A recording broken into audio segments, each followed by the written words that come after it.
और आज हम देखेंगे डैन डैन सीजन 2 के एपिसोड नंबर 3 को। इसके पिछले एपिसोड्स की लिंक आपको डिस्क्रिप्शन में मिल जाएगी। तो चलिए जानते हैं इसकी आगे की कहानी को बिना किसी देरी के। अब तक हमने देखा कि इविल आई जीजी के शरीर पर कब्जा कर लेता है और फिर वो अपनी गुस्से वाली बॉल से मोमो को हिट करने वाला था, लेकिन तभी यहाँ ओकारून आकर उसे बचा लेता है और फिर मोमो को लेकर यहाँ से भागने लगता है। इविल आई ओकारून से कहता है कि तुम इंसानों का साथ दे रहे हो जबकि तुम खुद भी एक भूत हो। तो ओकारून कहता है कि अभी तो मैं जा रहा हूँ, लेकिन मैं तुम्हें छोड़ूंगा नहीं। इविल आई फिर से इन पे अटैक करने लगता है और ओकारून भागते हुए ऊपर जा रहा था। दोनों अपनी पावर्स का यूज करते हुए इविल आई की बॉल से बचते रहते हैं। थोड़ा ऊपर जाके ये लोग देखते हैं कि वो सूचिनो को अपने अंदर से जहर निकाल रहा था, जबकि वो खुद जमीन के नीचे छुपा बैठा था। अब इन्हें जल्द से जल्द यहाँ से निकलना होगा, पर ये बाहर जाएंगे कैसे, क्योंकि बाहर निकलने का रास्ता तो बहुत ऊंचाई पर है। मोमो पूछती है कि सूचिनो की कोई कमजोरी नहीं है क्या? तो ओकारून कहता है कि सूरज की रोशनी, क्योंकि ऐसे जीव हमेशा जमीन के अंदर रहते हैं तो वो सूरज की अल्ट्रावायलेट लाइट को सहन नहीं कर सकते हैं। मोमो सोचती है कि हम इतने बड़े जीव को यहाँ से बाहर कैसे निकालेंगे और हमें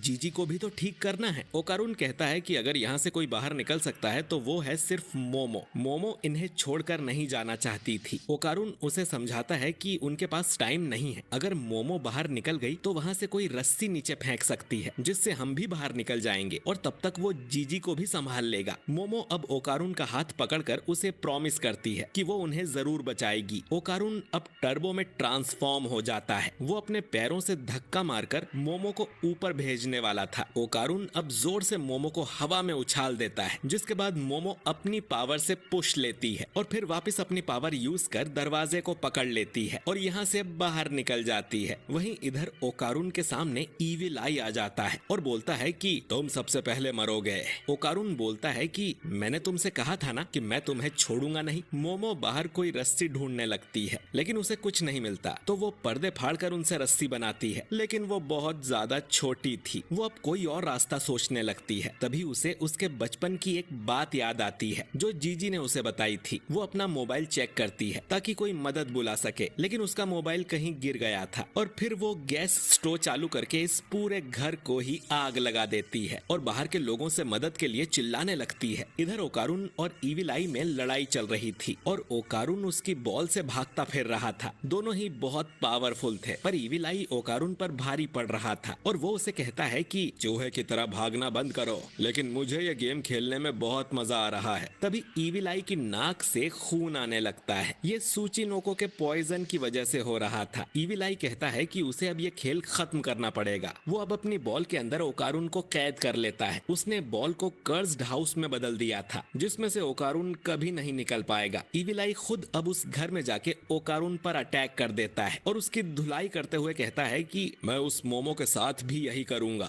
बल्कि उसे तो और भी बुरी तरह से तड़पाऊंगा। ये सुन ओकारून उसका मुंह पकड़ लेता है और कहता है कि 3 चीजें हैं जो तुम्हें नहीं करनी चाहिए थी। पहली कि तुमने मोमो को चोट पहुंचाई, दूसरी कि तुमने मेरे दोस्त की बॉडी पर कब्जा किया। मुझे मेरा दोस्त वापस करो। ओकारून अब अपने पैरों का इस्तेमाल कर इविल आई को मुक्का मारता है और फिर फुल थ्रॉटल जाके इविल आई पर मुक्कों की बरसात कर देता है, जिससे उसका कर्स्ड हाउस टूटने लगता है और एक आखिरी मुक्के में ओकारून उसे बाहर कर देता है और इविल आई बेहोश हो जाता है, जिससे कर्स्ड हाउस भी गायब हो जाता है। ओकारून बोलता है कि तीसरी चीज जो तुम्हें नहीं करनी चाहिए थी वो है मुझे गुस्सा दिलाना। ओकारून भी बुरी तरह से थक गया था और वो यहाँ से बाहर निकलने की सोचने लगता है। वो जीजी की बॉडी को घसीटते हुए ऊपर ले जाने लगता है। तभी उसे टर्बो ग्रैनी की आवाज आती है, जो कि अब भी उसके नीचे वाले घर में चिपकी हुई थी और मदद के लिए चिल्ला रही थी। ओकारून अब यहाँ आकर टर्बो ग्रैनी को बाहर निकालने लगता है, लेकिन फिर खुद भी नीचे गिरकर चिपक जाता है और मदद के लिए चिल्लाने लगता है। ग्रैनी कहती है कि अपनी पावर यूज करो कमकल। ओकारून कहता है कि वो पहले ही 2 बार फुल थ्रॉटल जा चुका है, अब वो ट्रांसफॉर्म नहीं हो सकता। दोनों अब मोमो को आवाज लगाने लगते हैं। इधर घर की आग बुझाने के लिए फायर फाइटर्स आ गए थे और पुलिस वाले मोमो से सवाल करते हैं कि क्या ये आग उसी ने लगाई थी। वो उन्हें समझाने की कोशिश करती है पर वो सुनने को तैयार नहीं थे और उसे अरेस्ट करके यहाँ से ले जाने लगते हैं। मोमो देखती है कि सूरज भी ढलने वाला था। मोमो फायर फाइटर्स से कहती है कि पानी को घर में डालने की बजाय जमीन पर डालें। पुलिस वाले उसे पकड़कर ले जाने लगते हैं और तभी इन्हें मॉन्स्टर की आवाज आती है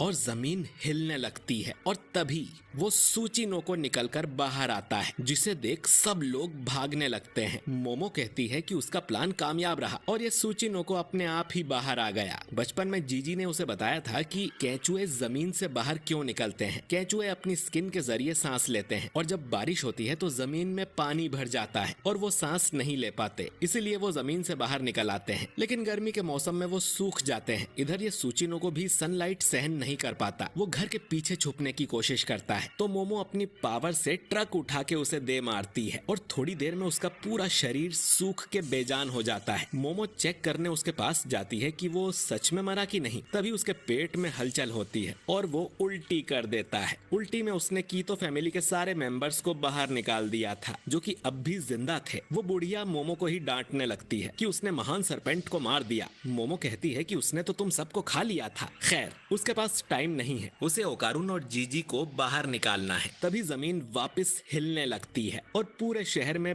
भूकंप सा आ जाता है और वो ज्वालामुखी फटने लगता है। वो बुढ़िया नाकी मोमो से कहती है कि ये सब तुम्हारी गलती है, ये सब तुमने किया है। और ये एपिसोड यहीं पर खत्म हो जाता है। तो दोस्तों, क्या ज्वालामुखी वाली भविष्यवाणी सच हो गई है? मोमो अब खुद को और बाकी लोगों को कैसे बचाएगी, ये सब जानेंगे हम अगले एपिसोड में। वीडियो अच्छा लगा हो तो इसे लाइक और शेयर कीजिए। कमेंट करके बताइए कि आपको ये एपिसोड कैसा लगा। पर नए हैं तो हमारे चैनल को सब्सक्राइब करके बेल आइकन जरूर दबाइए। मैं मिलता हूँ आपसे बहुत ही जल्द अगले वीडियो के साथ। शुक्रिया।